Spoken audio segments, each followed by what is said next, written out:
नमस्कार साथियों, मैं अनीता श्रीवास्तव आपका हार्दिक अभिनंदन करती हूँ।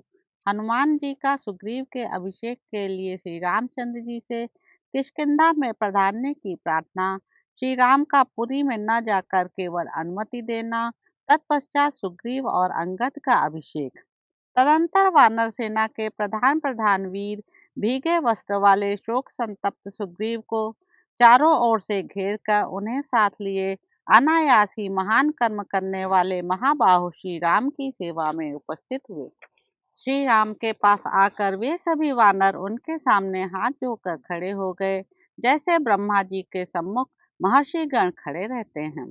तत्पश्चात सुवर्णमय मेरु पर्वत के समान सुंदर एवं विशाल शरीर वाले वायुपुत्र हनुमान जी, जिनका मुख प्रातः काल के सूर्य की भांति अरुण प्रभा से प्रकाशित हो रहा था, दोनों हाथ जोड़कर बोले, ककुस्तुकुल नंदन, आपकी कृपा से सुग्रीव को सुंदर दाढ़ वाले पूर्ण बलशाली और महामनस्वी वानरों का यह विशाल साम्राज्य प्राप्त हुआ, जो इनके बाप दादों के समय से चला आ रहा है। प्रभो, यद्यपि इसका मिलना बहुत ही कठिन था, तो भी आपके प्रसाद से यह इन्हें सुलभ हो गया। अब यदि आप आज्ञा दें, तो ये अपने सुंदर नगर में प्रवेश करके सुहृदों के साथ अपना सब राज कार्य संभालें।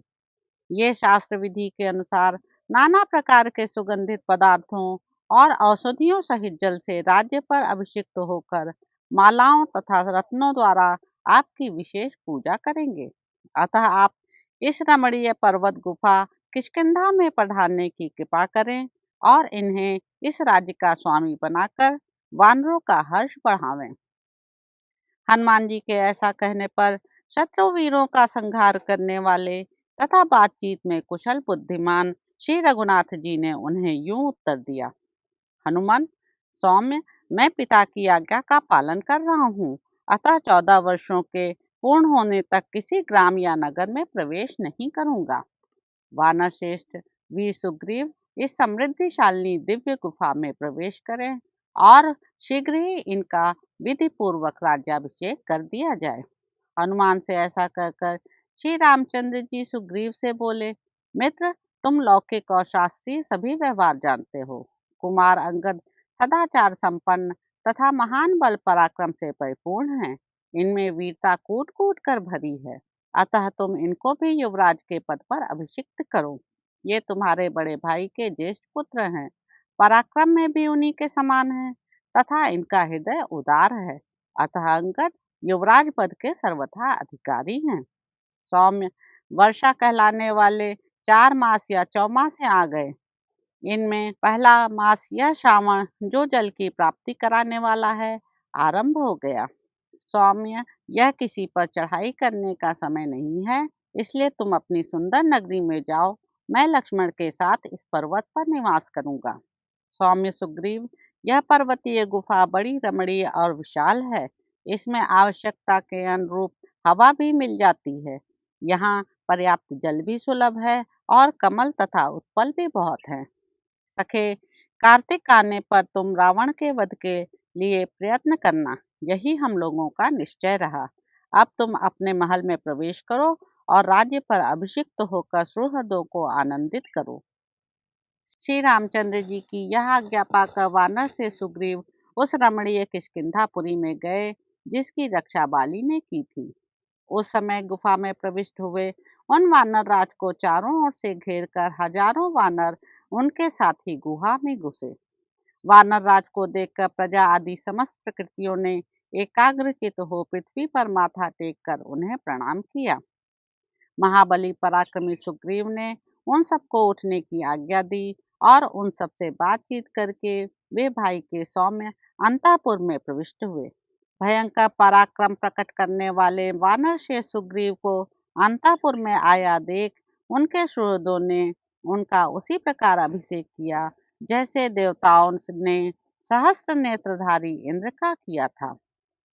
पहले तो वे सब लोग उनके लिए सुवर्ण भूषित श्वेत छत्र, सोने की डांडी वाले 2 सफेद चंवर, सब प्रकार के रत्न, बीज और औषधियां, दूध वाले वृक्षों के नीचे लटकने वाली जटाएं, श्वेत पुष्प, श्वेत वस्त्र, श्वेत अनुलेपन, जल और थल में होने वाले सुगंधित फूलों की मालाएं, दिव्य चंदन, नाना प्रकार के बहुत से सुगंधित पदार्थ, अक्षत, सोना, प्रियंगु, मधु, घी, दही, व्याघ्रचम, सुंदर एवं बहुमूल्य जूते, अंगरा, गोरोचन और मैनसिल आदि सामग्री लेकर वहां उपस्थित हुए।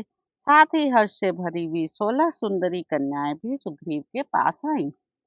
तदंतर उन सबने श्रेष्ठ ब्राह्मणों को नाना प्रकार के रत्न, वस्त्र और भक्ष्य पदार्थों से संतुष्ट करके वानर से सुग्रीव का विधि पूर्वक अभिषेक कार्य किया।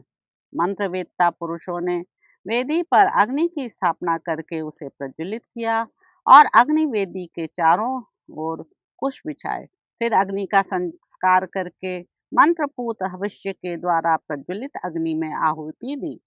तत्पश्चात रंग बिरंगी पुष्पमालाओं से सुशोभित रमणीय अट्टालिका पर एक सोने का सिंहासन रखा गया और उस पर सुंदर बिछौना बिछाकर उसके ऊपर सुग्रीव को पूर्वाभिमुख करके विधिवत मंत्रोच्चारण करते हुए बिठाया गया।